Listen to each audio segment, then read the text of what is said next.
An emergency can happen to anyone at any point of time. For example, if you look at the recent Kabaddi match in India, a player collapsed and all the fellow players were looking at him without knowing what to do. Unfortunately, we lost this young player at a very young age. Now, look at a different scene back in Denmark, where Christian Eriksen, the best Danish soccer player, he collapsed during a match. It was a cardiac arrest. He was immediately administered CPR by the physicians and the fellow players. He was shifted to the hospital, was given treatment, and he is back to where he is good at, scoring goals. Now this demands us to look at the current situation in India. Are we really emergency ready? So I would like to introduce Kishan Salian, who recently completed his BLS training and certification from American Heart Association. Kishan, would you please talk about the research that you've conducted recently about the EMS systems, the maturity, and how are we handling the emergency situations? Thank you, Rajesh. So when we talk about emergencies in India, cardiovascular related incidents and road traffic accident claim most of the lives in India. When we look into the stats, road traffic accident alone contributes to 1.5 lakh deaths annually. Approximately 2 persons died of heart attack every hour in 2015 and 16. By 2030, it is estimated that communicable diseases and injuries will account to 72.5% and 11.4% respectively.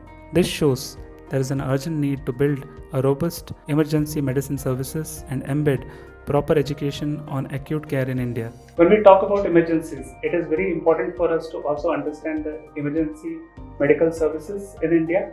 Emergency care system in India has seen uneven progress. Some states have done well, while others are still in initial stages. Overall, it suffers from fragmentation of services from pre-hospital care to facility-based care in government as well as in private sector. Provision of specialized care during ambulance transport are considered poor. Most of the hospitals lack pre-hospital arrival notification system. Apart from this, there are some general challenges like multiple emergency numbers, crowd reactions during the emergency, which is very harsh, understanding of Good Samaritan law, absence of triage system. So there is urgent need to focus on preparedness and capacity building to prepare better and manage all the types of emergencies and respond promptly to provide care soon. So Rajesh, what do you think could be the possible proposed solution here? Yeah, there are multiple solutions. I think we should start the training from home.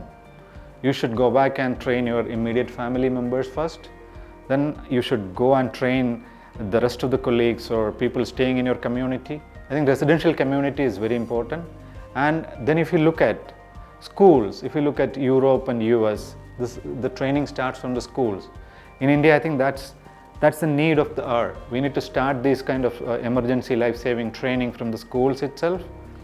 That'll create a big impact.